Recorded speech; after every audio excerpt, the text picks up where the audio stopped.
So let's take the example of a famous concept that we are taught in management studies, the Johari window. Let me explain in simple terms. उन्होंने आपकी human psychology को 4 quadrants में बांटा है. Basically on x-axis we have the traits that are known to self and not known to self, and then on y-axis we have the traits that are known to others and not known to others. मैं एक map side में लगा दूंगा so that you can have a understanding of what the 4 quadrants are. For our argument, the awareness gap resides primarily in the second quadrant, that is the blind spot, which is known to others but not known to self. And in the fourth quadrant, sometimes in the fourth quadrant, which is the unknown quadrant, not known to self and not known to others, but it exists regardless of a whether person actively investigates them or not. ये quadrants में जो आपके trades हैं, वैसे trades जिन पे आप blind हो, जो आपको पता नहीं है लेकिन आपके बारे में किसी और को पता है, खुद नोटिस नहीं कर पाते हो. जैसे कोई अगर आपको कहे कि आपको गुस्सा बहुत जल्दी आ जाता है और आप उसी की बात को कॉन्ट्राडिक्ट करने के लिए गुस्सा हो जाओ कि मेरे को कैसे गुस्सा आता है बहुत जल्दी, तो वही है कि आप इस गुस्से की ट्रेड पे खुद ब्लाइंड हो लेकिन others can see that trait inside you. So ऐसे ही कुछ ट्रेट्स होते हैं जो कि जिन पे आप ब्लाइंड होते हो और जो आप एनालिसिस करते हो, अपना सेल्फ एनालिसिस के किसी भी प्रोसेस में आप इंडल्ज करते हो, या सेल्फ रिफ्लेक्शन या फिर इंट्रोस्पेक्शन, कोई भी आप सेल्फ अवेयरनेस के प्रोसेस में इंडल्ज करते हो, तो these hidden spots of your mind get enlightened. These processes produce a clear image for you to understand these hidden patterns, these hidden traits about your self and then work on them. तो analysis ना करने से वो exist करना बंद नहीं कर देंगे. They are already inside of you, pre-existing, naturally occurring. So the entire argument boils down to self-awareness practices do not invent the hidden layers of the mind. They exist within the area concerned with limitations of human cognition and conscious actual self-understanding. आपके mind में ये कोई hidden layers बना नहीं देता. Self awareness का process जो है वो आपके ब्रेन के उस एरिया के अंदर एग्जिस्ट करते हैं जो कि डील करता है limitations of human cognition and actual conscious understanding of the self. इन दोनों के बीच का जो डिफरेंस है that is the self awareness gap, and इसी गैप के अंदर ये सारे हिडन ट्रेट्स आपके एग्जिस्ट करते हैं. एक कॉन्सेप्ट है जो इस थिंकिंग को काउंटर करता है, दैट इज कॉल्ड सार्त्रेज एग्जिस्टेंशियलिज्म. अब मेरा प्रोनाउंसिएशन हो सकता है थोड़ा सा गलत हो इसका. बेसिकली सार्त्रेज एग्जिस्टेंशियलिज्म ये कहता है कि आपका जो फुली अवेयर सेल्फ है वो एक फिक्शनल कैरेक्टर है that you have invented for your self. वो खुद से एग्जिस्ट नहीं करता है, वो प्रेजेंट मोमेंट में एग्जिस्ट नहीं करता है. That is a fictional character that is existing either in the past and for most of us in the future, जो हम सोचते हैं कि हम बन जाएंगे. वो वाला वर्जन जो हमारा है, ही और शी इज़ नॉट एम्पेरिकल. वो अभी एग्जिस्ट नहीं करता, अभी एक्चुअल सेल्फ में एग्जिस्ट नहीं करता है. उसको बिल्कुल लेमन टर्मिनोलॉजी में अगर मैं समझाऊँ, क्योंकि मैं वही समझा सकता हूँ because I am also a layman. So Sartre की अगर एक कॉन्सेप्ट को हम लेमन टर्म्स में समझें तो बेसिकली 2 टाइप ऑफ एग्जिस्टेंस है. द फर्स्ट एग्जिस्टेंस जिसको वो बोलता है एनसोई, जैसे टेबल, चेयर, पत्थर. So these all are objects without consciousness.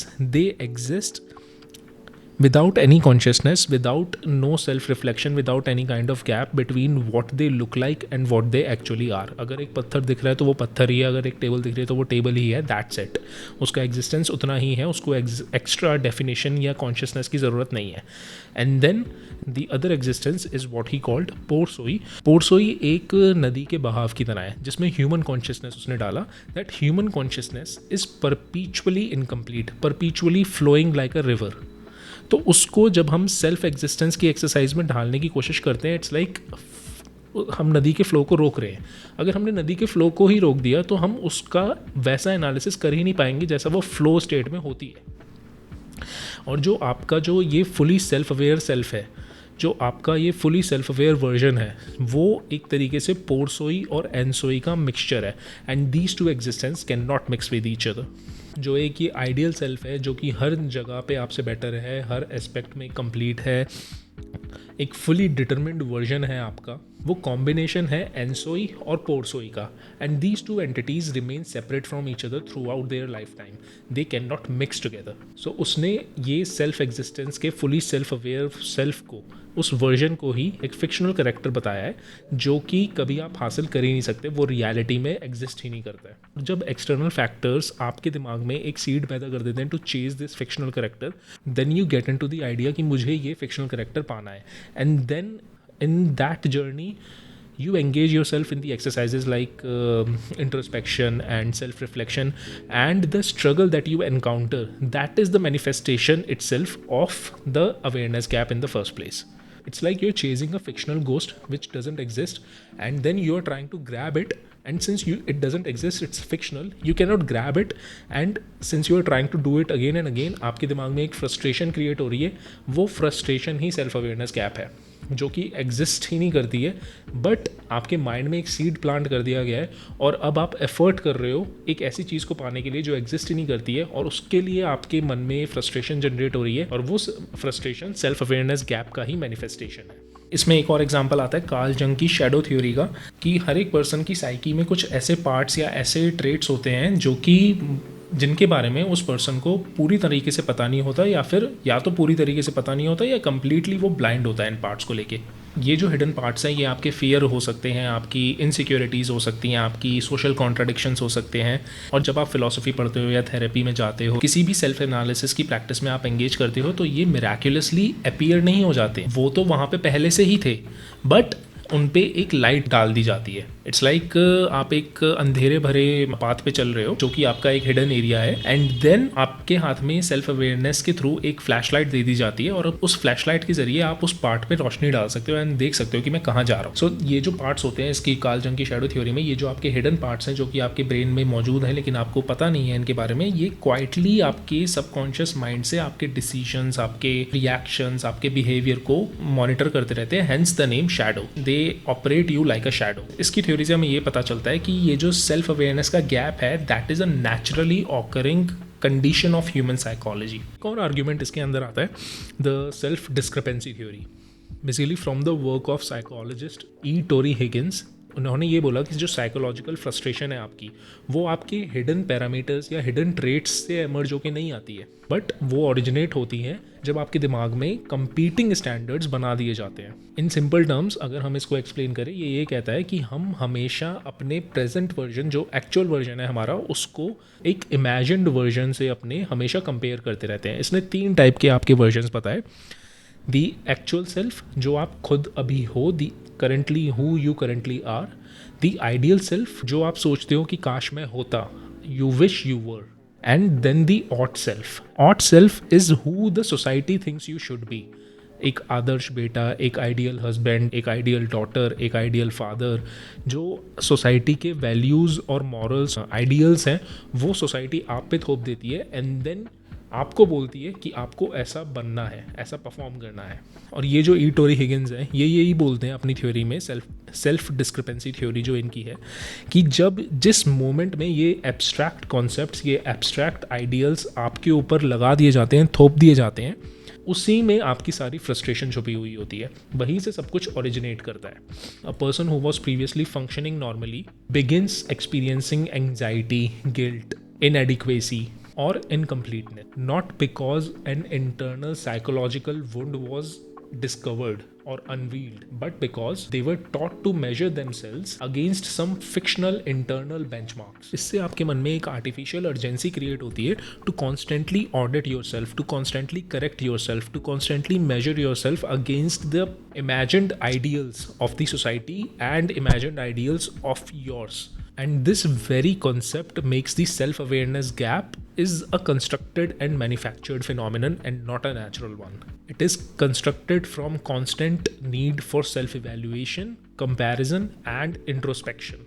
ऐसे ही हमने जो पिछला एपिसोड बनाया था क्रॉस टॉक का, उसके अंदर हमने एक कॉग्निटिव बायस की बात करी थी, which was the Dunning Kruger effect, जिसमें जो लेस कॉम्पिटेंट इंसान होता है वो अपने ही कॉम्पिटेंसी को बहुत ज़्यादा आंकता है, एंड जब एनालिसिस किया जाता है, जब टेस्ट एक्चुअल में किया जाता है, तो उसकी कॉम्पिटेंसी बहुत कम निकल के आती है. Basically that person is unaware of his और हर इनकॉम्पिटेंस. सो इसी वे में यहाँ पे भी डनिंग क्रूगर इफेक्ट आता है. सो इसमें क्या होता है, डनिंग क्रूगर इफेक्ट इसमें कहाँ से प्ले करता है कि जब कोई अपने को ज़्यादा आंकता है, किसी भी कॉन्सेप्ट के बारे में पहली बार पढ़ता है, उसको लगता है मेरे को इसके बारे में सब कुछ पता है. जैसे किसी ने किसी टेस्ट के लिए प्रिपेयर किया, किसी बच्चे ने किसी टेस्ट के लिए प्रिपेयर किया, उसने एक दिन पढ़ाई करी और फिर सोचने लगा कि हाँ मेरे को तो इसके बारे में सब पता है, और उससे बोला गया कि अच्छा 1 से 10 के स्केल में 10 बीइंग द हाईएस्ट आप अपने आप को स्कोर दो, तो वो कहता है कि मैं 9 आउट ऑफ 10 तो स्कोर कर ही लूँगा. बट जब एक्चुअल टेस्टिंग की जाती है तो वो 2 आउट ऑफ 10 स्कोर करता है. तो अब ये जो कॉम्पिटेंसी का गैप था, जो बच्चे को लग रहा था कि मेरे पास तो बहुत ज़्यादा नॉलेज है, लेकिन एक्चुअल रिजल्ट कुछ और निकल के आया कि नॉलेज इतनी थी नहीं. ये जो गैप है, competency gap, that gap was already there. It wasn't invented by the test itself. Same way में जो आपका सेल्फ अवेयरनेस के कॉन्सेप्ट्स हैं, सेल्फ अवेयरनेस की एक्सरसाइजेज हैं, इंट्रोस्पेक्शन ले लो, रिफ्लेक्शन ले लो, कुछ भी ले लो आप, वो सारी एक्सरसाइजेज आपके इस कॉम्पिटेंसी, इस अवेयरनेस गैप को इन्वेंट नहीं करती हैं। जैसे आपने टेस्ट देने के बाद कॉम्पिटेंसी को पहचाना कि हाँ ठीक है, मेरे पास उतना ज्ञान नहीं है जितना मुझे लग रहा था, ऐसे ही आपकी जो सेल्फ अवेयरनेस एक्सरसाइजेज होती हैं ये आपके सेल्फ अवेयरनेस गैप को हाईलाइट करती हैं, जिससे आपको पता चलता है कि हाँ मैं उतना सेल्फ अवेयर नहीं हूँ जितना मैं सोच रहा था। एक और कॉन्सेप्ट है जो इस बिलीफ को काउंटर करता है, वो है the observer effect. Basically it is originating from quantum physics which states that the very act of observing something changes the behaviour of the thing that is being observed. अगर इसी belief system को हम psychology पे apply करते हैं, it says कि जिस moment में एक पर्सन खुद को एग्जामिन करना शुरू करता है through psychological frameworks like tests, therapy, introspection, self reflection और any kind of other self improving exercise, their own relationship with themselves changes. Before measurement begins, many people just keep on living their lives effortlessly without experiencing any sense of internal gap. But once the framework induces concepts like hidden selves, blind spots, untapped potential, people try to compare who they are against who they should be. So basically ये draw करता है हमारे self discrepancy theory के odd self and the ideal self से ही। And इसमें एक ये argument भी बनाया जाता है कि the entire idea of self awareness is that to be able to become aware of your thoughts, your behaviour patterns, your decisions and your internal concepts, your internal aspects और traits to which you are blind actually. But if the behaviour changes, कि अगर मैं introspection करना start करता हूँ और मेरा खुद का ही बिहेवियर चेंज हो जाता है बिकॉज मैं इंट्रोस्पेक्शन में डील कर रहा हूँ, देन वो एक्सरसाइज क्या मेरा बदला हुआ, चेंज हुआ वर्जन मेरे को शो करेगी या the actual self which I am वो शो करेगी? Because if the behavior changes, then the analysis will not reveal my actual self in the first place. It will reveal the changed version of mine. And then the whole point of self-reflection is defeated. And this has also been observed largely with the Hawthorne experiments, जहाँ पे कई type के separate experiments करे गए, basically illumination experiments वगैरह, जहाँ पे ये देखा गया कि वर्कर्स को जब नोटिस किया जाता है कि वो काम कर रहे हैं कि नहीं, तो उनका बिहेवियर चेंज हो जाता है। When this study was being conducted, एक फैक्ट्री में लोगों को देख रहे हैं, एक पार्ट था उनका illumination experiment. The basic assumption was room में जब फैक्ट्री में लाइटिंग की कंडीशंस बेटर होंगी तो ज़्यादा प्रोडक्टिविटी मिलेगी, तो वर्कर्स की प्रोडक्टिविटी इंक्रीज करेगी। और अगर लाइटिंग कंडीशंस हम डिक्रीज़ करते हैं या पहले से बेकार कर देते हैं तो उनकी प्रोडक्टिविटी, जो वर्कर्स की प्रोडक्टिविटी है, वो गिर जाएगी। But in both the conditions they found कि जब नॉर्मल स्टेट में जब वर्कर्स काम कर रहे हैं, अब अगर उनकी लाइटिंग कंडीशंस आपने डाउन करी तो भी उनकी प्रोडक्टिविटी बढ़ रही है, और जब लाइटिंग कंडीशंस आपने अप करी हैं तो भी उनकी प्रोडक्टिविटी इक्वल ही बढ़ रही है। That was surprising. And then इस ऑब्जर्वर इफेक्ट को एक हाथोन इफेक्ट के नाम से भी जाना जाने लगा, because the very act of observing, कि आपको जब ये पता लगता है कि मेरे को ऑब्जर्व किया जा रहा है, चाहे वो ऑब्जर्व आपको कोई और कर रहा हो या आप खुद ही सेल्फ रिफ्लेक्शन के थ्रू ऑब्जर्व कर रहे हो खुद को, आपका बिहेवियर चेंज हो जाता है। And then the idea that via introspection you will get to know about yourself, that is defeated in the first place, because if your behavior is changing in the first place via introspection, then who would you get to know? मतलब information आपको किस बारे में मिल रही है, the changed version of yours or the actual version which you are when you are not engaging in the self reflection exercise. Then there is concept of Socratic ignorance. Socrates believed that most dangerous kind of ignorance is the one in which you believe that you already understand something when you actually do not. Socrates ने argue किया कि people live with an invisible gap between what they think they know and what they truly understand. एक invisible gap होता है लोगों की जिंदगी में। वो गैप किस फिनोमिनन के बीच में होता है, किन दो पार्ट्स के बीच में होता है, कि first part is they think they know something and they actually understand something. तो ये जो अवेयरनेस गैप होता है, it is not created by the self reflection itself, it already exists with in the ordinary human life. Philosophical questioning जो होती है, ये बस इसे एक्सपोज कर देती है। जो हमारा अभी तक का आर्ग्यूमेंट आया है, सेम वे में ये डिफरेंट वर्डिंग में सेम बात कह रहे हैं। इन्होंने ये बोला कि people often move through life confidently using ideas like justice, love, morality or truth without ever deeply examining what those words actually mean. कि आपको मतलब उसका पता है कि हाँ जस्टिस का मतलब क्या होता है, मोरालिटी का मतलब क्या होता है, वैल्यूज़ का मतलब क्या होता है, लेकिन आप कभी भी रुक के उसके बारे में ठीक से सोचते नहीं हो. और सिंस आप ये सोचते नहीं हो तो आपको लगता है कि मुझे इसके बारे में सारे मतलब पता है. जैसे वो बोलते हैं ना कि आपको जस्टिस का मतलब तो पता होता है कि इंसाफ है, लेकिन जब तक आपके साथ कुछ गलत नहीं हो जाता तब तक आपको उसकी वैल्यू नहीं पता लगती कि the weight it the word holds. कि आप जब खुद के लिए इंसाफ मांगने जाओगे तो पता चलेगा कि यार जस्टिस की वैल्यू एक्चुअली में क्या होती है. Before that thing actually happens to you, that entire concept is just a word.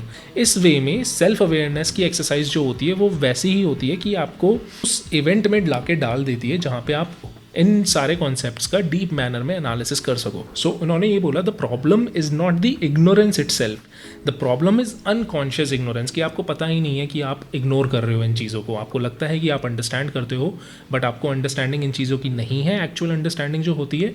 और ऊपर से आपको ये लगता है कि आप अंडरस्टैंड करते हो, इस वजह से आप एक्चुअल अंडरस्टैंडिंग की तरफ कभी बढ़ोगे ही नहीं.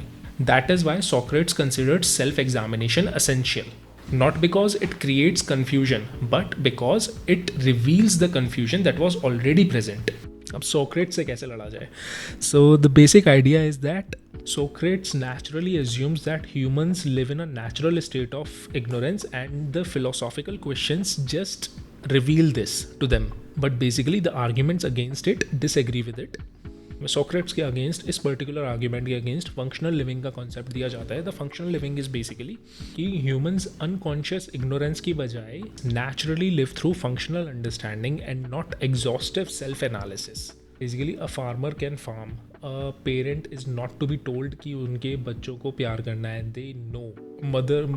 अगर हम ह्यूमन जीनोम से, ह्यूमन स्पीशीज से आगे भी निकल जाएं, go into the wilderness, every single being that is here on planet earth, अगर उसके ऑफ स्प्रिंग्स हैं, हर एक को पता है कि अपने ऑफ स्प्रिंग्स को प्रोटेक्ट करना है, उनको नर्चर करना है, उनके लिए केयर करनी है. So these functional understanding are also common in the human psychology and human lifes and we live through this functional understanding. We are not to be told कि ये आपको करना है, ये आपको नहीं करना है. फ्रेंड जो है वो आपके लिए लॉयल होगा, एक पेरेंट आपके लिए नर्चरिंग होगा, एक पार्टनर आपके लिए प्रोटेक्टिव होगा, लविंग होगा. आपकी पूरी लाइफ इस फंक्शनल अंडरस्टैंडिंग के फ्रेमवर्क में अच्छे से काम कर रही होती है. But the problem arises when philosophical और psychological concepts teach people to constantly compare their lived experience against some fictional standards of completeness, certainty and self-knowledge. For example, imagine a person effortlessly walking on a straight wooden plank that is rested on a ground. एक ground पे एक पतला सा लकड़ी की पट्टी रखी हुई है, उस पर एक बंदा आराम से चल रहा है, उसको कोई प्रॉब्लम नहीं हो रही है. That is like your functional understanding of life. But when philosophical और साइकोलॉजिकल क्वेश्चंस आपके दिमाग में फीड करे जाते हैं by society, then it's like कि उस लकड़ी के पतले से पट्टे को उठा के 2 हाई बिल्डिंग्स के बीच में रख दिया गया है. अब हाइट को देख के आपका मन घबरा जाता है. A walking movement which was very natural for you when the wooden plank was placed on the ground, it becomes very difficult for you to perform when the plank is on top of the building because you see the height now. Suddenly जो बंदा अभी तक अच्छे से चल रहा था without even thinking about what they are doing, they become intensely aware of their balance, their footsteps and every small movement of their body. The movement which was automatic for them suddenly becomes impossible for them to perform. उनकी ability disappear नहीं हो जाती है. They simply became dysfunctional because they became excessively self-aware of the very act itself. The gap, the self-awareness gap, is therefore not a natural condition of human existence. It is a conceptual and cultural construction produced through the action of self-reflection. यहाँ पे जो argument है Anchor 1 के लिए, that finishes itself. And before moving on to Anchor 2, I just want to say कि regardless of how the awareness gap comes into existence, so मेरा alter ego जो है वो इसको tackle कर रहा है, मैं इसको defend कर रहा हूँ. But after reading both the arguments, I came to an understanding that regardless of how the awareness gap comes into existence, once it is there, the person engages in self reflection. कि आपको चाहे artificial हो ये चाहे natural हो, एक बार awareness gap का analysis आपने कर लिया, अवेयरनेस गैप से आप एक्नॉलेज कर लिया आपने अवेयरनेस गैप, तो आप सेल्फ रिफ्लेक्शन की एक्सरसाइज में जाते हो. And then something happens to your mind. Does it change for the better or does it change for the worse? Welcome to Anchor 2 of the video, Emotional Mirror, जिसमें मैं defend कर रहा हूँ मेरा take, Managing Life through Understanding Emotions, and my alter ego is debating Living the Life through Experiencing Emotions. So welcome to anchor 2 of this debate, which is the emotional mirror. Our core question in this anchor is the attempt to become self-aware starts a process. What does this process do to our minds? Does self-reflection lead to emotional clarity, or does excessive introspection trap people inside their own mind? Reflection versus rumination. So for me, my core position for anchor 2 is reflection and rumination both are identical processes. और जो हमारा mind है इन दोनों के बीच में difference ये identify कर नहीं पाता है. सो जब भी कोई पर्सन रिफ्लेक्शन की एक्सरसाइज में एंगेज करता है, देन वो रिफ्लेक्शन की एक्सरसाइज कब रूमिनेशन में बदल जाती है ये दिमाग को पता ही नहीं चलता है. And then it leads to hyper analysis, anxiety, emotional paralysis etcetera. Basically self reflection जो एक्सरसाइज है वो एक ऐसी एक्सरसाइज है जो कि हर एक उस बंदे से कराई जाती है जो सेल्फ अवेयरनेस के कॉन्सेप्ट को फॉलो कर रहे होते हैं. सेल्फ रिफ्लेक्शन में आपको ये बोला जाता है कि आप खुद के माइंड में याद करने की कोशिश करो कि पिछली कोई सिचुएशन थी जहाँ पे मैं एक पर्टिकुलर वे में रिएक्ट कर रहा था, एंड देन उस सिचुएशन में अपना बिहेवियर या अपना रिएक्शन एनालाइज करो and learn from it, so that अगर वो सिचुएशन या वो इवेंट फ्यूचर में फिर से होता है, so you can react in a better way और you can act in a better way. But वो एक्ट पूरा का पूरा कब एक ऐसी सिचुएशन में बदल जाता है जहाँ पे आप एक प्रीवियस सिचुएशन को अपने माइंड में रिप्ले कर रहे हो और अब खुद के बिहेवियर या खुद के रिएक्शन को एनालाइज करने की बजाय आप उस सिचुएशन को ही बार बार रीलिव कर रहे हो, और उस सिचुएशन को बार बार रीलिव करने की वजह से आप खुद के अंदर एक और एंग्जाइटी पैदा कर रहे हैं. सो एक एक्सरसाइज जो आपके खुद के रिएक्शन को नोटिस करने के लिए करी गई थी ताकि आपका एंग्जाइटी लेवल कम हो, वो ही एक्सरसाइज आपके एंग्जाइटी लेवल को और बढ़ा रही है, because you are living the situation again and again and again. This is basically rumination. And at this point, you are not gaining clarity, you are getting trapped in rumination. और ऐसा बोला जाता है कि in reality, the phrase जो कि सबने सुना ही होगा, thoughts become things. तो जिन emotions पे आप ज़्यादा stress देते हो, वो emotions आपके dominant emotions बनने लगते हैं. So इसी way में it's like double-edged sword, कि आप एनालिसिस तो कर रहे हो एंग्जाइटी, फियर, डिप्रेशन, इन सब चीज़ों का ताकि इनसे बाहर निकला जा सके, but since your mind is focusing on anxiety, depression and fear, these things become stronger and your mind gets trapped inside of itself. इसमें क्लासिक एग्जांपल आता है फ्रांज काफ्का का, जिनकी बहुत फेमस ट्रैजिक लाइफ रही है, और उनकी एक बहुत फेमस कोटेशन है, I know myself to the point of despair, कि मैं खुद को निराशा की अंत तक जानता हूँ. और ऐसा भी कि रिफ्लेक्शन में ये बोला जाता है कि emotional understanding will make you manage the emotions successfully and which in turn will make you more happy. But the assumption is also targeted here, क्योंकि हर एक इमोशन जो है वो एनालिसिस या मैनेज करने के लिए नहीं होता है. सो अगर आप हर इमोशन को एनालाइज करने में लग जाते हो, then instead of moving through emotions naturally, people begin replaying conversations, monitoring moods and analyzing reactions. ये एक ऐसी स्टेट पैदा कर देता है जिसे कहते हैं हाइपर विजिलेंस, कि आप जीना ही छोड़ देते हो, बस अपनी चीज़ों को एनालाइज करते रहते हो. ऐसा बेसिकली इसीलिए होता है कि रूमिनेशन और रिफ्लेक्शन के बीच का जो डिमार्केशन है या जो बॉर्डर लाइन है वो बहुत ज़्यादा प्रोमिनेंट नहीं है, और हमारे माइंड को पता ही नहीं लगता कि रिफ्लेक्शन कहाँ ख़त्म होता है और रूमिनेशन कहाँ स्टार्ट हो रहा है. और एक बार रूमिनेशन स्टार्ट हो जाता है तो वो ख़त्म होने का नाम ही नहीं लेता है. Welcome to anchor 2. In this anchor हम जो बात करने वाले हैं वो इस क्वेश्चन के अराउंड है कि क्या self reflection emotional clarity offer करता है, या एक्सेसिव सेल्फ रिफ्लेक्शन लोगों को एक ऐसे माइंडसेट के अंदर ट्रैप कर देता है जहाँ पे वो अपनी गलतियों को बार बार रिलिव करते रहते हैं. Basically we are putting reflection against rumination. So my core position here for this anchor is that understanding and managing emotions makes you happier. Like reflection is a tool that leads to genuine self-awareness, which is necessary for emotional regulation, maturity and overall authentic happiness. कि reflection एक ऐसा tool है जिसकी वजह से हमें genuine self awareness मिलती है, जो कि एक असेंशियल पार्ट है हमारे इमोशनल रेगुलेशन, मैच्योरिटी और ओवरऑल ऑथेंटिक हैप्पीनेस का. So time to time I am going to refer to my own notes, because इन सब चीज़ों को याद रखना बड़ा मुश्किल है, but I can refer to it and then explain on video.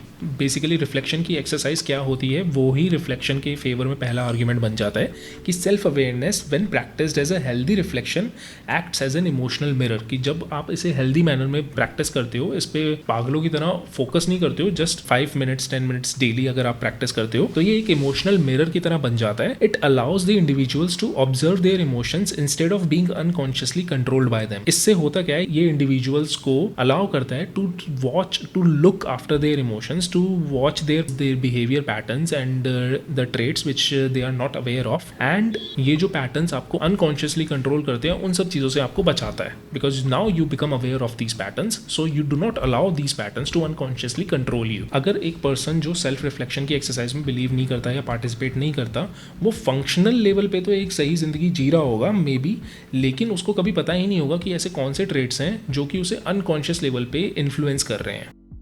And इसी के फेवर में एक थ्योरी आती है प्रपोज्ड बाय डैनियल गोलमैन, जिसे कहते हैं इमोशनल इंटेलिजेंस थ्योरी।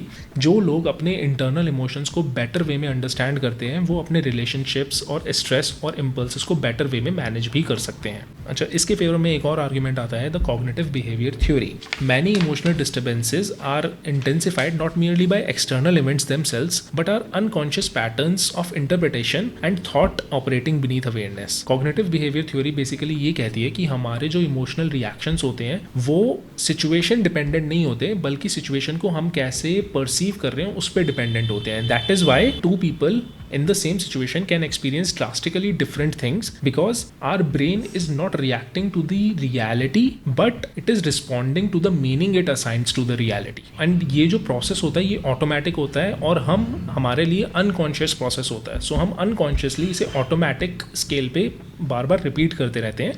रिफ्लेक्शन की जो एक्सरसाइज है, रिफ्लेक्शन बिकम्स इंपॉर्टेंट बिकॉज ये एक्सरसाइज इस ऑटोमेटिक प्रोसेस को इंटरप्ट कर देती है। It allows individuals to step back and examine whether their interpretation of a situation is accurate और एग्जैजरेटेड। और रिफ्लेक्शन के बिना ये जो डिस्टॉर्टेड पैटर्न्स होते हैं ये अनकॉन्शियस ही रह जाते हैं, हिडन ही रह जाते हैं, हम इनसे ब्लाइंड ही रह जाते हैं और ये हमें इंटरनली इन्फ्लुएंस करते रहते हैं और हमें पता भी नहीं चलता। एक और फैक्ट जो सेल्फ अवेयरनेस गैप के फेवर में बोला जाता है वो है द माइंडफुलनेस साइकोलॉजी। हमारा जो काउंटर आर्ग्यूमेंट है वो ये है कि रिफ्लेक्शन और रुमिनेशन एक दूसरे के आइडेंटिकल प्रोसीजर्स हैं या प्रोसेसेस हैं और हमारा ब्रेन इनके बीच में डिफरेंस नहीं क्रिएट कर पाता है। तो इस आर्ग्यूमेंट को सीधा ये काउंटर करता है कि just because reflection and rumination feel the same doesn't mean they are the same. Mindfulness reflection is the process which grants you the ability to teach yourself to witness your own emotions without getting consumed by them. So इसमें जो रुमिनेशन की जो पूरी theory है ये disregard हो जाती है क्योंकि ये माइंडफुलनेस रिफ्लेक्शन की बात करता है।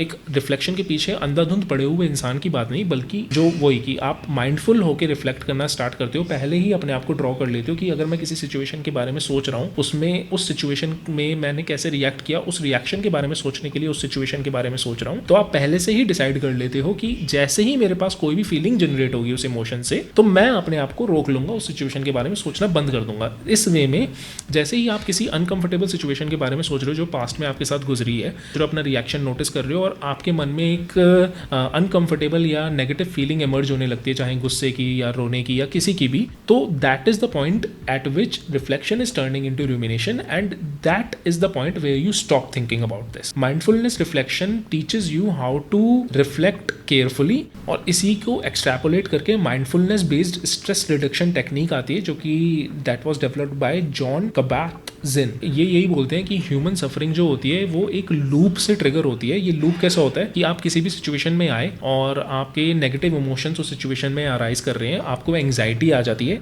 Once anxiety appears, mind automatically and instantly interprets it as danger. ये एंग्जाइटी को एकदम खतरे की तरह देखता है एंड देन आपकी जो बॉडी है, जो माइंड है, वो और एंग्जाइटी प्रोड्यूस करती है because you are thinking that you are in danger. And इसकी वजह से फाइनल स्टेप में एक एंग्जाइटी का फियर जनरेट हो जाता है और जब आप फ्यूचर में सिमिलर काइंड ऑफ सिचुएशन में आ जाते हो तो इस डर की वजह से आपको और एंग्जाइटी आती है, एंग्जाइटी की वजह से आपकी बॉडी और एंग्जाइटी प्रोड्यूस करती है, इससे डर स्ट्रेंथन होता है, डर की वजह से और एंग्जाइटी आती है और ये प्रोसेस ऐसे ही साइकिल की तरह चलता रहता है। इसमें ये कहते हैं कि इवन इफ अगर आप माइंडफुलनेस रिफ्लेक्शन में इंडल्ज कर रहे हो तो आप इमोशंस जैसे ही आपके इमर्ज हो रहे हैं उस सिचुएशन को बार बार पिक्चर करने में, तब भी आप खुद को रोक सकते हो। Otherwise you can detach your self from the situation and analyse it as a third observer. Third perspective लो, जो हिंदी में हम जिसे सारथी भाव बोलते हैं। ये जो एक नेगेटिव फीडबैक लूप बन जाता है, इस लूप को तोड़ने का one of the most successful operation is to reflect mindfully while having an external observer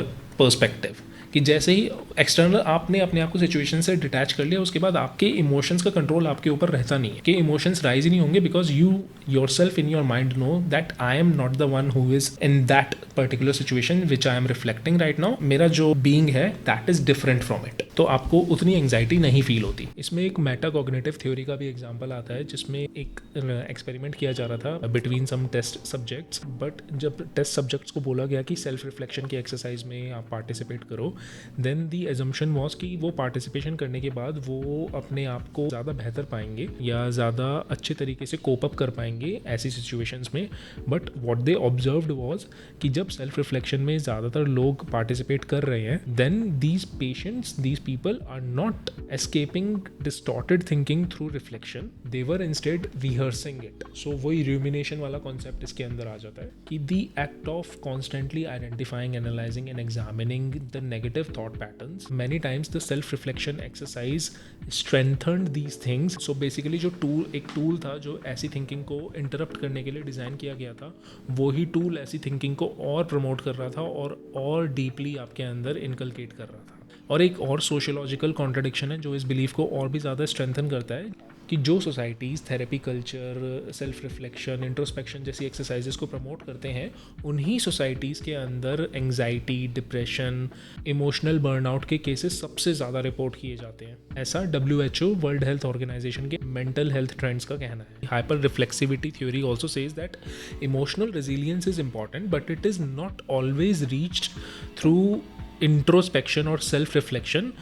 अगर किसी बंदे को सही में इमोशनल रेजिलियंस पानी है, तो then they can also seek that emotional resilience outside their self, in work, in relationship, creativity etcetera. There is the concept of Aristotle, जो कि सेल्फ अवेयरनेस को बिल्कुल नेल कर देता है कि हाँ ये तो हैप्पीनेस से ही ग्राउंडेड है, जो कि है the eudaimonia. Eudaimonia basically represent करता है एब्सोल्यूट हैप्पीनेस, द ब्लिसफुलनेस, जो कि एरिस्टोटल बोलते हैं तभी आ सकता है जब आपके एक्सटर्नल और इंटरनल एनवायरनमेंट में अलाइनमेंट हो। Basically genuine fulfillment and inner alignment and human flourishing causes eternal and absolute happiness. A truly happy life is built by living consciously and developing virtues like wisdom, courage, self-control and emotional balance. And none of this is possible without self-reflection. कि एक true meaning, जो true happiness आपकी life में आपको चाहिए, वो सिर्फ आपको कॉन्शियस लिविंग से आ सकती है, और उस कॉन्शियस लिविंग में आपको wisdom, courage, self control and emotional regulation जैसे कॉन्सेप्ट्स को डेवलप करना आना चाहिए। इन्होंने यही बात बोली है कि pleasure without reflection is an artifact of living mechanically and not intentionally. That is why many financially and socially successful people, ये बहुत अच्छा पॉइंट है कि जब आपके inner values, inner morals, inner traits आपके एक्सटर्नल एनवायरनमेंट से अलाइंड ना हो, तब तक आपको एटर्नल ब्लिस नहीं फील हो सकता, ट्रू हैप्पीनेस तब तक आपको नहीं मिल सकती। And that is Y many financially and socially successful people feel empty, because in the race to chase money, fame or power, they never stopped for a second to reflect on what brings true meaning to their lives. कि आप कभी किसी ऐसे इंसान के बारे में सोचते हो जो कि बहुत अमीर था बट अल्टीमेटली सुसाइड कर ली या डिप्रेशन में चला गया या पागल हो गया, तो आपको लगता है कि यार इतने अमीर इंसान के साथ ऐसा कैसे हो सकता है? Because maybe they did not stop for a second, they were always chasing money, they were always chasing power, and they did not stop for a second to understand कि ये चीज़ें जो हैं आपको मोमेंटरली हैप्पीनेस दे सकती हैं, but in order to have lasting happiness you have to understand yourself better, and self reflection helps you do that. Word डाल के उसका डायरेक्शन चेंज कर सकते हो, उसको और कंप्लीट बना सकते हो। Then it is not, you are just fixating on a psychological entity, जिस आपने उस साइकोलॉजिकल एंटिटी को पकड़ लिया है, and then this psychological identity जिसको आपने अपने दिमाग में एक इमेज बना ली है जिसकी, वो ही एक ईगो को, आपके अंदर एक ईगो को जन्म देती है, और वो ईगो आपकी सफरिंग को जन्म देता है। So the moment you detach your self from the natural flow of anatta, वो मोमेंट आपकी ईगो को जन्म देता है। और जब आप सेल्फ रिफ्लेक्ट करने की कोशिश करते हो और इस साइकोलॉजिकल सेल्फ को और बेटर बनाने की कोशिश करते हो, तो वो प्रोसेस इस ईगो को और स्ट्रेंथन करता है, और देन ये ईगो जो है ये हमारी फ्रस्ट्रेशन को जन्म देती है। और ऐसे ही इन एसेंस ऐसे बहुत सारे कॉन्सेप्ट्स हैं जो कि मैंने तो इसमें इतने ज़्यादा कवर भी नहीं किए, मैंने पढ़ा कईयों के बारे में, लिखा उनसे थोड़ा कम, और मैं इस वीडियो में और कम कॉन्सेप्ट्स के बारे में बता रहा हूँ। बेसिकली बहुत सारे ऐसे कॉन्सेप्ट्स हैं जो बेसिकली यही आइडिया पे रिवॉल्व करते हैं कि जो सेल्फ रिफ्लेक्शन की जो एक्सरसाइज है ये हमें natural direct flow of living जो हमारा होता है उससे डिस्टर्ब कर देती है, और जो ये डिस्टर्बेंस क्रिएट होती है उससे एक फ्रस्ट्रेशन जनरेट होती है, और वो फ्रस्ट्रेशन हमारे अंदर एंग्जाइटी, डिप्रेशन ये सब पैदा करती है। सो सेल्फ रिफ्लेक्शन जो है ये एक नेचुरल प्रोसेस ऑफ लिविंग को हिंडर कर देता है। So the final statement to summarize this anchor's ending is that, and I'm going to read it out loud from my notes, that even if understanding emotions lead you to effectively manage them, it does not necessarily mean that managed emotions lead to a better or a happier life. True happiness does not come from self-calibration, it comes from genuinely experiencing the flow which comes from actually being absorbed in life. कि जो असली सुख है आपकी life का वो आपके emotions को मैनेज करने से नहीं आता है, वो उन इमोशंस को एनालाइज करे बिना लाइफ में डायरेक्टली इन्वॉल्व होने पे आता है। So even if understanding emotions lead you to effectively manage them, it does not necessarily mean that managed emotions lead to a better life. So ठीक है, हमने ये तो establish कर लिया कि self reflection से हम emotions को हम अच्छे से understand कर सकते हैं, but even if understanding emotions lead you to effectively manage them, it does not necessarily mean that managed emotions lead to a better or a happier life. Emotions को understand तो कर लिया, उस understanding से emotions को effectively आपने manage भी कर लिया, but इमोशंस को मैनेज करने से आपकी लाइफ में बहुत सारी खुशियाँ आ जाती हैं, ऐसा तो ज़रूरी नहीं है। Welcome to anchor 3 and we are answering the question, what और who is the ideal fully aware self, an authentic version or a compliant performer?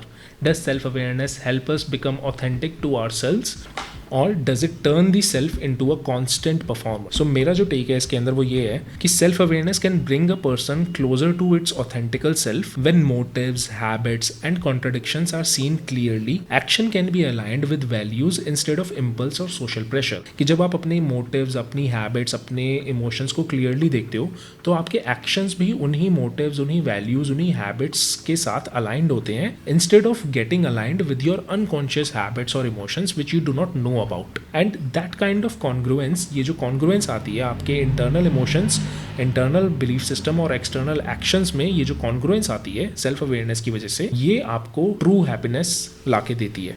सो इसमें पूरा आर्ग्यूमेंट यही है कि ट्रू हैप्पीनेस जो आप अंदर से हो, अगर वो ही बाहर भी रिफ्लेक्ट होता है और आपके एक्शंस, आपके मॉरल्स, आपके वैल्यूज़, आपके बिलीफ सिस्टम के साथ टोटली अलाइंड होते हैं, तो आपकी ज़िंदगी में कभी कोई कॉन्ट्राडिक्शन आता नहीं है, कोई कॉन्फ्लिक्ट आता नहीं है। एंड सिंस कोई कॉन्ट्राडिक्शन या कॉन्फ्लिक्ट नहीं आ रहा है तो जेन्युइन हैप्पीनेस, जेन्युइन ब्लिस आप फील कर सकते हो, because you do not have to question your own existence by reflecting and knowing what you stand for, what your values are, and then engaging in those values by your actions. You don't need anything else to make you happy. So even if self awareness makes you socially polished, जो इसका counter argument है कि आपका जो self awareness के बाद भी लोग सोसाइटी के नॉर्म्स को अडेप्ट करते हैं, ये इसको कहता है कि आप सेल्फ अवेयर होने के बाद सोसाइटी के नॉर्म्स को अडेप्ट इसलिए करते हो बिकॉज आप खुद को सोसाइटी के लिए सोशली ज़्यादा पॉलिश कर लेते हो। If you are fully aware, if you are fully self aware, आपको ये पता होता है कि I am indulging in a practice. जैसे अगर किसी के बेकार से जोक पे आप हंस रहे हो, या फिर किसी मीटिंग में आप जा रहे हो जिसका एजेंडा आपके चीज़ों के साथ अलाइन नहीं है, ऐसे अगर चीज़ें भी आपको करनी पड़नी है, जो कि इसका काउंटर आर्ग्यूमेंट है कि लोग सोशली ऐसे प्रोसीजर्स करते हैं डिस्पाइट बीइंग सेल्फ अवेयर, उसमें कोई कॉन्फ्लिक्ट नहीं होता क्योंकि they know that they are doing it consciously. Because conflict वहाँ आता है जब आपको समझ नहीं आता कि मैं ऐसा क्यों कर रहा हूँ, जबकि मैं अंदर से ऐसा फील नहीं करता कि मैं किसी चीज़ को मानता नहीं हूँ, लेकिन मैं उसके फेवर में बोल रहा हूँ।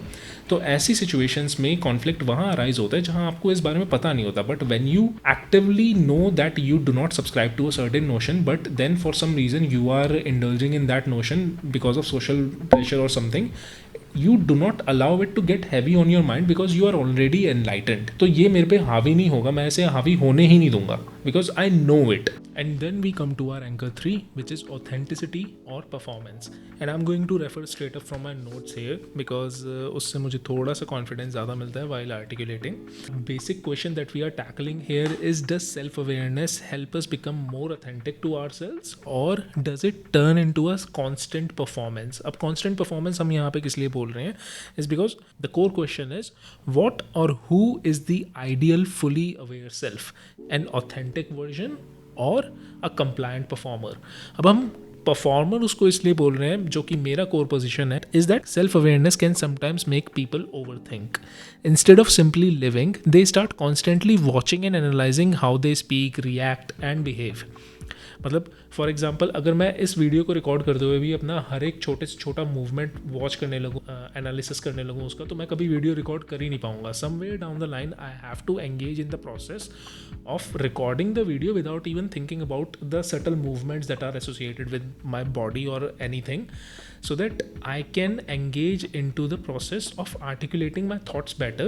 Same way, जब हम अपनी लाइफ में हर मूवमेंट को, अपने छोटे से छोटे डिसीजन को, अपनी कुछ ट्रेड्स को रेगुलरली एंड कॉन्शियसली एनालाइज करने लगते हैं और इसी बात की आदत डाल देते हैं, तो कई बार ऐसा होता है कि हम अपने आप को अपनी लाइफ में से अपरूट कर लेते हैं और एक जो नेचुरल फ्लो ऑफ लाइफ होता है उसमें से हट जाते हैं, जो कि एक आर्ग्यूमेंट है अगेंस्ट दी ऑब्जर्वर सेल्फ. क्योंकि कई बार सेल्फ अवेयरनेस के एग्जाम्पल्स में आपको ये बताया जाता है कि अपने आप को एक सारथी भाव से देखो, detach your self from your self and then try to see with a third person perspective. वहीं इसी पर्सपेक्टिव से ये जो आर्ग्यूमेंट है एक ऑथेंटिक परफॉर्मर का, ये बनता है, जो कि ये कहता है कि over time people who are engaging in self awareness, they stop acting naturally and begin mentally correcting themselves all the time. जो उनकी एक जीवन में, एक लाइफ में स्पॉन्टेनिटी होती है, एक फ्लो होता है, वो ओवर थिंकिंग से रिप्लेस हो जाता है. और जो लाइफ होती है वो फ्री महसूस होने की जगह एग्जॉस्टिंग महसूस होने लगती है. और इसी एग्जॉस्शन से हमारी एंग्जाइटी, डिप्रेशन, ये सब बाहर आता है. इसमें सबसे मेजर क्रिटिसिज्म जो आता है सेल्फ अवेयरनेस का, वो आता है एडेप्टेशन टू सोसाइटल नॉर्म्स. ऐसा माना गया है, ये इसका एजम्पशन है, even after becoming fully self aware, आप बिल्कुल अपने आप से हर चीज़ से अवेयर हो जाते हो, उसके बावजूद भी आप सोसाइटी के रूल्स, रेगुलेशंस एंड पॉलिसीज से कंफर्म करते हो. कैसे? आप एक कॉर्पोरेट स्ट्रक्चर को देख लीजिए. Even if you are fully self aware, corporate structure में, एक कंपनी में कई तरीके के लोग काम करते हैं. कोई ज़्यादा अवेयर होता है, कोई कम अवेयर होता है, बट सब के सब एक पर्टिकुलर कल्चर में ढले हुए होते हैं. वो वैसी ही बातें करते हैं जैसा कि उनके कॉर्पोरेट कल्चर में की जाती हैं. वो उन्हीं पार्टीज़ में जाते हैं चाहे वो अंदर से उनका जाने का मन हो या ना हो. वो अपने बॉस के जोक पे हंसेंगे, वो चाहे वो फ़नी हो या ना हो. वो उन मीटिंग्स में जाएंगे जहाँ का एजेंडा उनके वैल्यूज़ से कंफर्म होता है कि नहीं होता है, या फिर even if they are fully aware of their values and morals, वो उन जोक्स पे शायद हंसेंगे जो कि वो उनका बॉस सुना रहा है, जस्ट बिकॉज वो उनका बॉस है. या वो उन्हीं मीटिंग्स में जाएंगे जिनका एजेंडा वो ट्रूली अपने कोर बिलीफ सिस्टम के साथ अलाइन नहीं कर पाते हैं. But since they are working in a corporate environment, they have to confirm to the rules of the corporate itself. आपको पता है कि आपकी कन्वर्सेशंस भी शायद आपके कलीग्स के साथ सुपरफिशियल हैं, but you will have to engage in those conversations frequently because you are a participant of that particular social environment या फिर social corporate environment itself. Despite being aware of your internal motives, your internal traits, your beliefs, your core beliefs, your morals and everything, आप तब भी एक fake smile के साथ उन meetings में जाते हो, ऑफिस इवेंट्स में पार्टिसिपेट करते हो, अनफनी जोक्स पे हंसते हो, कंट्रोवर्शियल चीज़ें बोलने से कतराते हो, एक स्पेसिफिक लिंगो या लैंग्वेज का यूज़ करते हो जो कि आपके ऑथेंटिक सेल्फ से हटके हो शायद, या फिर एक टोनैलिटी अपनी वॉइस में ऐसी लाते हो जो कि आप नॉर्मल लाइफ में यूज़ नहीं करते हो, ऐसी प्रोफेशनल लैंग्वेज यूज़ करते हो जो कि आप कभी नॉर्मल लाइफ में यूज़ नहीं करते हो. तो उन केसेस में even though you are self aware, आप पूरी तरीके से सेल्फ अवेयर हो, तब भी आप इन लॉज और इन अनस्पोकन रूल्स, इन सोसाइटल नॉर्म्स, कॉर्पोरेट नॉर्म्स में कंफर्म करने की कोशिश खुद को करते हो. उसका रीज़न ये भी हो सकता है कि आपको पैसा कमाना है, आपके लव्ड वंस हैं हु माइट और might not be fully aware, as much aware as you are or might be more aware, but आप सोसाइटी में रह रहे हो तो आपको सर्टेन स्टैंडर्ड मेंटेन करना है, उसके लिए पैसा चाहिए, उसके लिए जॉब चाहिए, जॉब के लिए आपको ये सब चीज़ों में कंफर्म करना पड़ेगा. That is the whole argument against self reflection. Even though आप सेल्फ अवेयर हो जाते हो तब भी आप सोसाइटी के नॉर्म्स में कंफर्म करते हो. तो who is to say that these norms are the ones who are setting the standards for you to become self aware in the first place. कहने का मतलब ये है कि even though you think you are consciously choosing a particular version of yourself that exists in future, वो future में रहता है जो कि आप बनना चाहते हो. आप खुद को देखते हो, जैसे सेल्फ डिस्क्रिपेंसी थ्योरी में बोला गया कि आप खुद को देखते हो the current self and then you try to become the ideal self, जो कि एक वर्जन है आप जो बनना चाहते हो. क्या पता जो आप बनना चाहते हो वो वैल्यूज़ जो आपने सोचा है कि आपके दिमाग से ओरिजिनेट हुई हैं, क्या पता वो वैल्यूज़ भी सोसाइटल नॉर्म्स और सोशल कॉन्स्ट्रक्ट जिसमें आप बड़े हुए हो, जो एनवायरनमेंट में आप बड़े हुए हो, उन्हीं से डिराइव्ड वैल्यूज़, जो कि बहुत सही बात है, उनसे भी डिराइव करके वैल्यूज़ ली जा सकती है और आपका आइडियल वर्जन सोसाइटी का आइडियल वर्जन ही हो. आर्ग्यूमेंट बेसिकली इसका यही है कि सबसे पहले आपकी इच्छा ये आपकी थी सेल्फ अवेयर होने की या नहीं, ये भी नहीं पता है.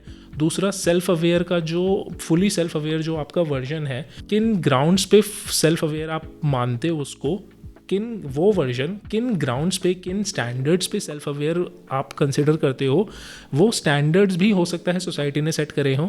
And then after reaching those standards you consider yourself fully self aware. But even after reaching those standards and becoming fully self aware you still confirm to the societal norms. Then what is the point of becoming self aware in the first place? That is the whole argument against it. इसमें एक बहुत अच्छी line ये लिखी गई है कि जैसे कॉर्पोरेट कल्चर के एग्जाम्पल में उन्होंने ये बोला है कि they confirm to the societal norms not because they are unconscious or fake in the traditional sense. वो झूठे नहीं है असलियत में, but because they understand that complete honestly carries social and professional consequences. मतलब आप कभी ऐसा ओपिनियन नहीं दोगे या ऐसी कोई बात नहीं करोगे अपने एनवायरनमेंट में जो कि आपको प्रोफेशनल या सोशल कॉन्सिक्वेंसेस में डाल दे, या फिर आपके अगेंस्ट कोई कार्रवाई हो जाए, या फिर आप कोई ऐसा गलत बोल दो जो कि आपको प्रोफेशनली हर्ट कर दे, आपका प्रमोशन डिले कर दे, ऐसी चीज़ें कर दे. तो उन सब चीज़ों से आप बचते हो, कॉन्शियसली बचते हो. तो इसमें आप झूठा नहीं बन रहे हो, but basically you are trying to confirm your self to the society, even though you consider your self to be self aware, even though if you are actually self aware. To summarize this whole argument, the basic idea is that maybe self-awareness does not always produce radical authenticity. Sometimes it produces strategic adaptation. कि आप जो सोच रहे हो कि मैं fully self-aware बन जाऊंगा, मेरे core belief से मेरी life aligned हो जाएगी, वैसा हो नहीं पाता है. आप fully aware बनने के बाद it's like आप समझ जाते हो कि आप अंदर से चाहते क्या हो, लेकिन तब भी आप societal pressure में आके एक सोसाइटी को एक वे में अडेप्ट कर लेते हो सोसाइटल नॉर्म्स में. तो जब अडेप्टेशन ही आपको करना है अल्टीमेटली, देन सेल्फ अवेयर बनने का पॉइंट ही क्या रह गया. सो अभी तक के तीनों एंकर्स पे जितने भी आर्ग्यूमेंट्स हमने पढ़े, उन सबको पढ़ने के बाद ये है कि हाँ, I myself lean towards in favour of self awareness all the time. But even after reading those arguments, these arguments are solid up to some sense, but I come to a conclusion that why can't be a fully aware self be both an authentic self and a master performer. आप एक question को zeros and once binary में बांट रहे हो. Why can't it be in quantum superposition kind of, कि आप zero भी हो और आप वन भी हो, दोनों हो. इट्स नॉट ईदर ब्लैक और white, it's so many shades of grey. So it's not a question of either this or that. Being a socially compliant performer doesn't make a fully self-aware version of yourself inauthentic. It allows the person to be in whichever position he wishes to be in. So आपको अपने लिए जो position suitable लगती है, आप उसी position को consciously choose करते हो एक particular environment में, so that you can have the best time. If that makes sense. So by becoming self-aware, even if you have to adapt to the laws of the society, maybe the process of becoming self-aware makes the adaptation process a little bit easier. While going for arguments on both the sides, I came to a conclusion कि why can't self-awareness unlock both the versions of yourself, an authentic self and a master performer as well. कि it's not a question of either this or that, or it's not a binary question कि 0 और 1 या black और white ही होगा. It's like self-awareness being socially compliant performance doesn't make people inauthentic. ये basically आपको एक view point दे देता है from which you can choose whoever you choose your self to be and act accordingly, and this mitigates the conflict that rises inside your mind, and this, because the conflict is mitigated, you feel truly connected to your inner self and you truly feel happy. So हमारा जो anchor 4 है, which is the final anchor of this entire thing, true happiness versus hyper optimization. What do we mean by that? Is that a fully aware self may appear authentic and fulfilled, but an important question still remains. एक question तब भी रह जाता है कि happiness genuinely is coming from inner truth, or has the person becoming simply highly optimized to function comfortably within the social expectations? So basically it is about हमारा fully self-aware self हम बन गए, self-awareness gap जो हमारा था वो भी हमने पूरा कर लिया, and then we have finally become the fully aware version of ourselves. Then one question still remains: is a fully aware self in happiest in its true form, or is just hyper optimized to feel that way? क्योंकि इसका argument यही है कि एक fully aware self ऊपर से देखने में तो आपको लगेगा कि हाँ मेरे जो कोर बिलीफ की अलाइनमेंट है उसमें जो मेरी डेली लाइफ है, now those two things are equally aligned. But an important question still remains: is that happiness genuinely comes from inner truth, और has the person become highly optimised to function comfortably within the social expectations? So इसमें जो मेरा take है वो ये है कि जो हैप्पीनेस का हमारा मूवमेंट होता है वो एक ऐसा इवेंट बन जाता है जिसको नापने की ज़रूरत पड़ती है.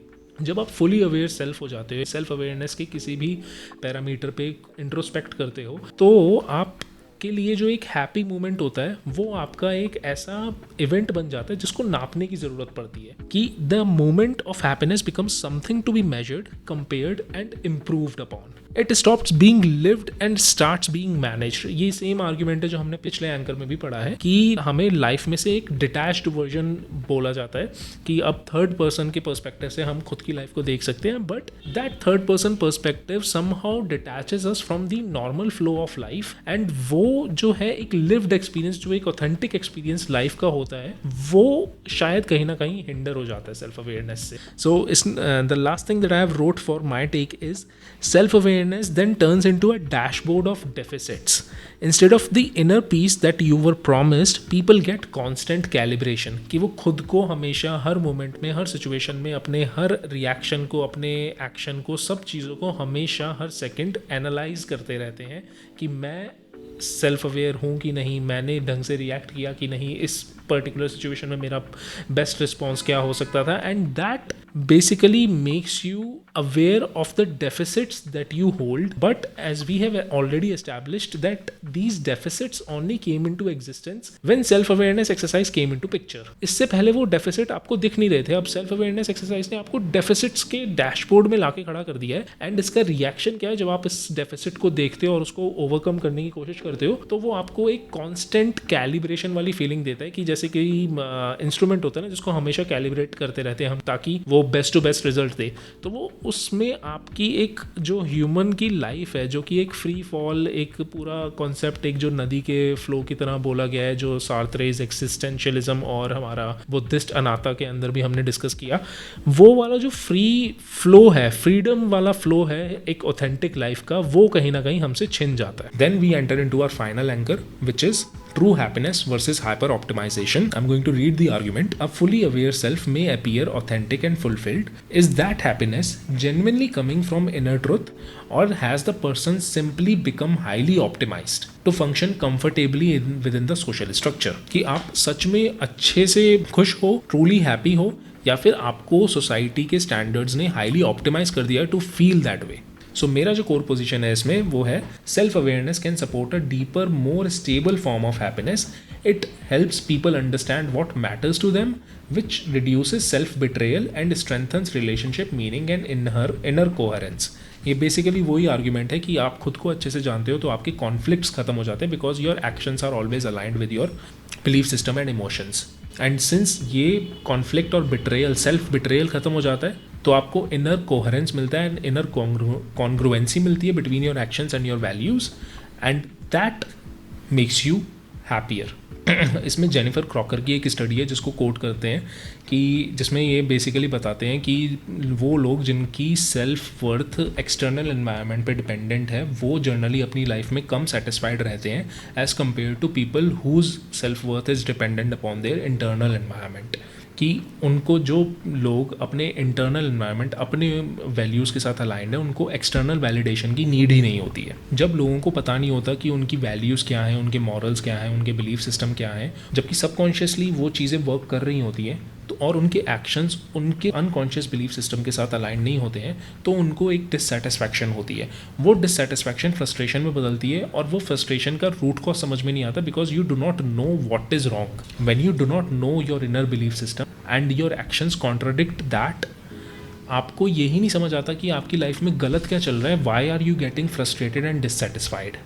सेल्फ अवेयरनेस एक्सरसाइज में आपको ये बताया जाता है and contrary to the belief the counter argument जो इसका है, इसमें ये बताया जाता है कि जो सेल्फ अवेयरनेस है ये आपको ट्रूली बताती है कि आप किन वैल्यूज़ को वैल्यू करते हो, किन मॉरल्स और किन बिलीफ सिस्टम को एक्चुअल में वैल्यू करते हो। Makes you aware of the things that you have been condition to value. कि सोसाइटी ने जो कंडीशंस आपको सोसाइटी ने जो पैरामीटर्स आपको दे रखे हैं कि इनकी वैल्यूज ज़्यादा है, वो कंडीशंस वो पैरामीटर्स आप समझ जाते हो सेल्फ अवेयरनेस के बाद कि इन पैरामीटर्स की वैल्यू मेरे इनहेरेंट मोरालिटी स्ट्रक्चर से नहीं आ रही है, I am valuing this because the society tells me to. So वो क्लियर डिमार्केशन आपको सेल्फ अवेयरनेस की किसी भी एक्सरसाइज में इंडल्ज होने से पता लग जाता है। Basically the difference between the two groups which lean for external validation and get frustrated and those people who get satisfied within themselves and always look for internal validation, the difference between them is they know what they actually value versus what they have been conditioned to value. Self awareness आपकी true happiness पे एक management की layer नहीं बनाता बल्कि एक जो layer already present थी उसको हटा देता है। The next concept that we are going to talk about in this anchor from my position is the hedonic treadmill accelerates when you can see it. अब हेडोनिक ट्रेडमिल क्या होता है? So basically psychologists Philip Brickman and Donald Campbell identified what they termed the hedonic treadmill, the consistent human tendency to return to a relatively stable level of happiness regardless of positive or negative life events. कि आपके जीवन में एक stable level of happiness आप maintain करके चलते हो। उस लेवल से आपके पास ऐसे मोमेंट्स भी आते हैं जब हायर पोजीशन पे आप पहुंच जाते हो, तो ऐसे मोमेंट्स भी आते हैं जब आप लोअर पोजीशन पे पहुंच जाते हो, बट आप उन मोमेंट्स से एक पल में हाईज और लोज पे तो आ जाते हो, लेकिन कहीं ना कहीं उसके बाद आप अपने आपने जो एक बेंचमार्क सेट किया हुआ है, जो स्टेबल लेवल सेट किया हुआ है, उस पर भी वापस आ जाते हो। बेसिकली एक ट्रेडमिल है जिसको आपने लेट्स से लेवल 5 की स्पीड पे सेट किया हुआ है। अब मोमेंटरली आप लेवल 12 पे जाके आपने एकदम से 12 का बटन दबा दिया, आपकी हैप्पीनेस शूट कर गई ऊपर, आप तेजी से भागोगे, लेकिन कुछ पॉइंट के बाद आप थक जाओगे, तो आप ट्रेडमिल का वापस से लेवल 5 पे सेट करके नॉर्मल पेसिंग पे आ जाओगे। तो उसी वे में आपका जैसे कोई हैप्पीनेस का मोमेंट आया, आपका वो हैप्पीनेस शूट करेगी and then it will come down to its base level after some time. इससे पहले जो हमने एंकर 2 में इमोशंस की बात करी, द कॉन्सेप्ट ऑफ यूडाइमोनिया, उसके अंदर भी हमने यही बात करी कि यूडाइमोनिया का कॉन्सेप्ट आपको बेसिकली ये बोलता है कि आप जब अपने inner traits, inner emotions, inner belief system, inner morals के साथ आपकी लाइफ अलाइंड है, आपके एक्शंस अलाइंड है, वो ट्रूएस्ट हैप्पीनेस होती है। लेकिन आपके इमोशंस जो हैं उसी वे में रेगुलेट करते हैं जैसे आपके फीलिंग्स करते हैं। तो फीलिंग से ही इमोशंस आपके बनते हैं, इमोशन से ही आपकी फीलिंग्स बनती हैं। तो ये एक साइकिल है बेसिकली। अगर इस साइकिल को हम इस तरीके से हेडोनिक ट्रेडमिल के अंदर इंटीग्रेट करने की कोशिश करें तो हम ये समझ सकते हैं कि ये जो साइकिल है इमोशंस की और फीलिंग्स की, ये एक हेडोनिक ट्रेडमिल पे सेट है। ये सिचुएशन के बेसिस पे हाई और लोज में चले जाते हैं, लेकिन एक अपने बेस लेवल पे जल्दी ही वापस आ जाते हैं ऑटोमेटिकली। इनको हमें फोकस करके कॉन्शियसली देखने की ज़रूरत है नहीं, ऐसा इस आर्ग्यूमेंट का मानना है। इन्होंने लॉटरी विनर्स का एग्जांपल दिया है हेडोनिक ट्रेडमिल में। उन्होंने बोला कि ये जो अपनी बेसलाइन हैप्पीनेस होती है या बेसलाइन वेलबींग होती है, उस पर विद इन अप्रॉक्सीमेटली 1 साल के अंदर अंदर ये वापस आ जाते हैं। जो भी इनका लाइफ चेंजिंग इवेंट होता है उसका जो भी इन पर असर पड़ता है 1 साल के अंदर वो बेस लेवल पर अपना वापस आ जाते हैं ये लोग। तो ऐसा बोलना कि सेल्फ अवेयर होने के बाद आपकी खुशियाँ बहुत ज़्यादा बढ़ जाएंगी, you will become truly happy, the hedonic treadmill says कि आपका हैप्पीनेस का एक बेस लेवल है। आप चाहे सेल्फ अवेयर हो जाओ, चाहे आप कुछ भी कर लो, आप मोमेंट्स में हायर लेवल ऑफ हैप्पीनेस पे जा सकते हो, but after some time your happiness will fade away, the higher happiness will fade away and you will come down to your base level. इसके अंदर एक और कॉन्सेप्ट आता है वैल्यूएटिव इंटरफेरेंस का। वो बेसिकली वही कॉन्सेप्ट है कि आपको लाइफ के फ्लो से निकाल दिया जाता है कि आप कोई मील ले रहे हो तो उसके मील के टेस्ट को एनालाइज करने लग जाते हो, आप सोचने लग जाते हो कि इसके अंदर कौन से मसाले पड़े हैं, कौन से स्पाइसेस पड़े हैं, क्या पड़ा है, इसके इंग्रेडिएंट्स क्या क्या हैं। आप उस फैक्टर में लग जाते हो rather than enjoying the meal itself. So वही आर्ग्यूमेंट है कि आप लाइफ के मोमेंट्स को एनालाइज करने लग जाते हो और लाइफ को एंजॉय करना भूल जाते हो। एक और रिसर्च है इसके अंदर जो कि साइकोलॉजिस्ट टिमोथी विल्सन की रिसर्च है। ये इनकी रिसर्च इंट्रोस्पेक्शन के प्रोसेस पे की गई है और इंट्रोस्पेक्शन से क्या फील होता है लोगों को, उसके ऊपर इनकी फाइंडिंग्स हैं। इस रिसर्च में इन्होंने लोगों को, जो इनके टेस्ट सब्जेक्ट्स थे, उनको कुछ कुछ सिचुएशंस में ऐसे डाला कि उनको एक पर्टिकुलर चॉइस करनी पड़ी, कि पर्टिकुलर आउटकम को चूज़ करना पड़ा कि हम ये चाहते हैं, हम ये चाहते हैं। लेकिन उन आउटकम्स के बारे में जब इन्होंने बोला गया कि आप सेल्फ एनालिसिस करके, इंट्रोस्पेक्ट करके अपने प्रेफरेंस का रीज़न दो कि आपने ये पर्टिकुलर आउटकम या ये पर्टिकुलर सिचुएशन या ये चीज़ क्यों चुनी, उसके बाद इन्होंने बोला कि अब अपनी चॉइस को रेट करो on the level of satisfaction. तो उस केस में जिन लोगों को इन्होंने इंट्रोस्पेक्ट करने को बोला था, उन लोगों का सेटिस्फैक्शन लेवल जो था वो लोअर रिपोर्ट करा गया as compare to those people who chose a particular outcome and they were not asked कि आप इंट्रोस्पेक्ट करके अपना रीजन बताओ। उन लोगों ने जब अपना एक आउटकम चूज कर लिया, उसके बाद उनको सीधा बोला गया कि अपने इस आउटकम को रेट करो on the basis of your level of satisfaction that you have derived from this outcome और दिस चॉइस।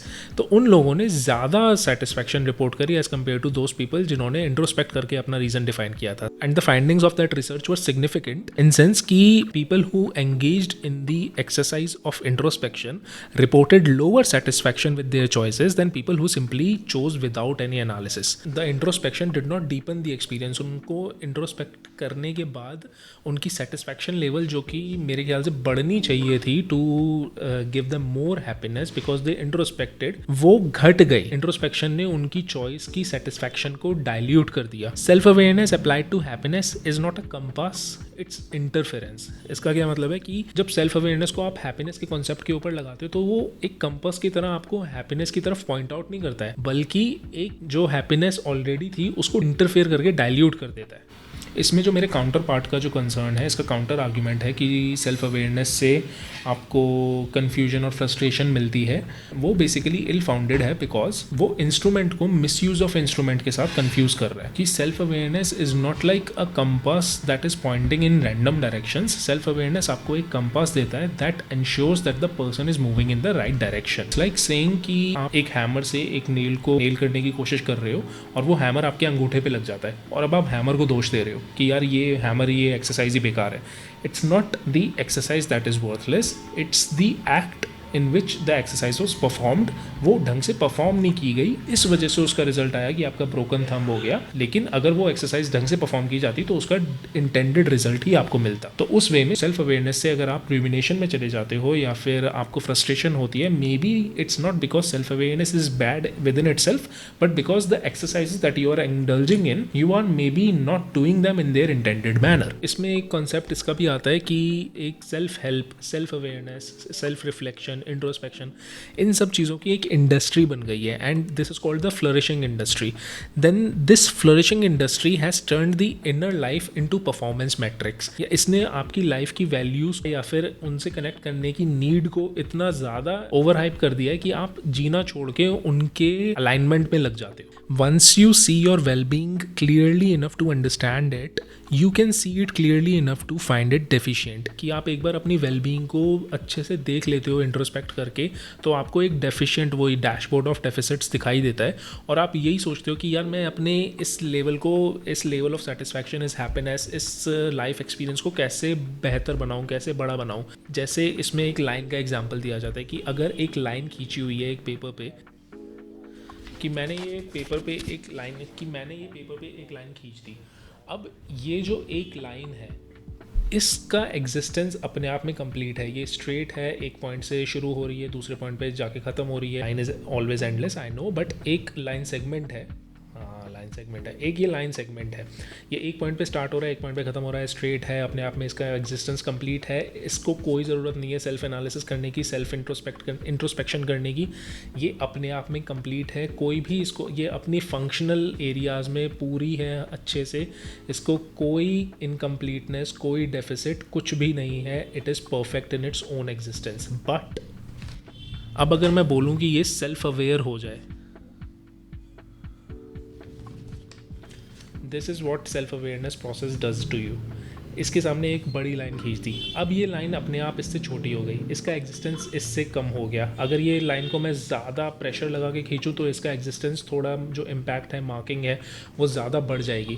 अब ये जो लाइन है ये ज़्यादा बड़ी है, इसका इंप्रेशन ज़्यादा अच्छा है, ये लाइन इससे छोटी है, इसका इंप्रेशन कम है, ये लाइन थोड़ी ज़्यादा स्ट्रेट हो सकती थी, स्ट्रेट है, ये कम स्ट्रेट है। अपने आप में इसके पास एक डैशबोर्ड ऑफ डेफिसिट इसको मिल गया। अब ये जो लाइन है ये बनना चाहती है, इसका जो फंक्शनल एंड एग्जिस्टेंस अभी तक जो था वो अपने आप में कंप्लीट था, but since I introduce the concept of self awareness, इसके मन में अब एंग्जाइटी आएगी, डिप्रेशन आएगा, फ्रस्ट्रेशन आएगी, स्ट्रगल आएगी, सब कुछ आएगी। This is what self awareness does to you, the concept of self awareness does to you, it shows you where you are lacking, even though the lack was not even there, it was complete until and unless we drew this line. It was complete, it did not lack anywhere, and as soon as the awareness concept was introduced, it became lacking. और self awareness की हर एक exercise के favour में सबसे strong argument में जो argument आता है वो आता है the Harvard study of adult development. ये दुनिया की आज तक की सबसे लंबी की गई स्टडी है on happiness, one of the longest longitudinal study of happiness spanning across 80 years. और इसमें एक फाइंडिंग जो है वो कोर फाइंडिंग है जो कि सारी अदर फाइंडिंग्स को एक्लिप्स करती है। The quality of relationships is the single most strongest predictor of late life happiness, health and longevity. Not wealth, not achievement, not self-actualization, but relationships.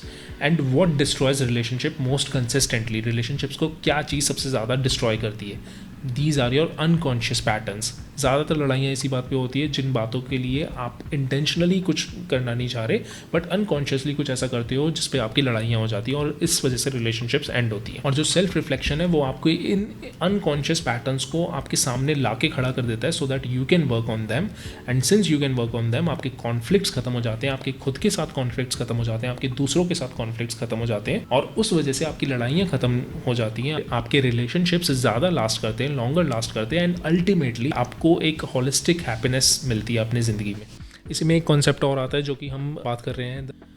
I cannot pronounce the name of the person, so I'm going to write it down somewhere on the screen. इन्होंने decades की research करी, उसमें ये बताया कि लोगों को एक फ्लो स्टेट में जब वो आ जाते हैं तब उनकी लाइफ में जो भी होता है वो सबसे टॉप नॉच क्वालिटी का होता है। तो वो फ्लो स्टेट जो है, मतलब जैसे अगर आप किसी भी क्रिएटिव एक्टिविटी में हो, आपका अगर फ्लो स्टेट आ जाता है तो आपको टाइम का पता नहीं चलता, आपकी प्रोडक्टिविटी 1000 टाइम्स इंक्रीज हो जाती है, आपको भूख प्यास कुछ नहीं लगती, no distractions are there. So once you enter the flow state, your experience enriches. But इस फ्लो स्टेट में आने के लिए एक जो प्री कंडीशन है वो है absence of your observing self, जो कि सेल्फ रिफ्लेक्शन, सेल्फ अवेयरनेस में जो सबसे पहला आर्ग्यूमेंट आता है कि जो सारथी भाव के लिए आपको बोलते हैं कि आपको एक थर्ड पर्सन पर्सपेक्टिव से अपने आप को देखना है, वो जो थर्ड पर्सन पर्सपेक्टिव है, वो जो ऑब्जर्विंग सेल्फ है, वो उसका कंप्लीट एब्सोल्यूशन, उसका कंप्लीट डेमोलिशन, उसका complete disappearance is needed for you to enter this flow state. In flow there is no self-awareness, there is only the activity and the moment, and this is not the side effect of flow, it is the defining mechanism of flow। और जब इस flow state के अंदर आप होते हो तब आपका कोई मैं या कोई ईगो, कोई आइड, कुछ भी नहीं होता। इस flow state को तोड़ता कौन है? आपका कॉन्शियस सेल्फ। जब आप कॉन्शियसनेस में वापस आ जाते हो और ये सोचते हो कि अच्छा अरे मैं तो फ्लो स्टेट में चला गया था, that is when the flow state is broken. Your consciousness ends the flow state itself. So even if you are consciously engaging in the exercise to become self aware by reflecting, by introspection और by any means, you are conscious and then you'll never enter the flow state in the first place. So the richer experience of life, you will never have it if you don't enter into the flow space. And the richest experience of life, which is in flow, gives you the highest level of satisfaction and happiness. Since you can't achieve flow state while being consciously engaged in self-awareness practices, you will never feel that happiness, if that makes any sense. So what my counter arguments want to do is that to use self-awareness to build the conditions of happiness. But happiness at its most profound and most alive is not something self-awareness enables.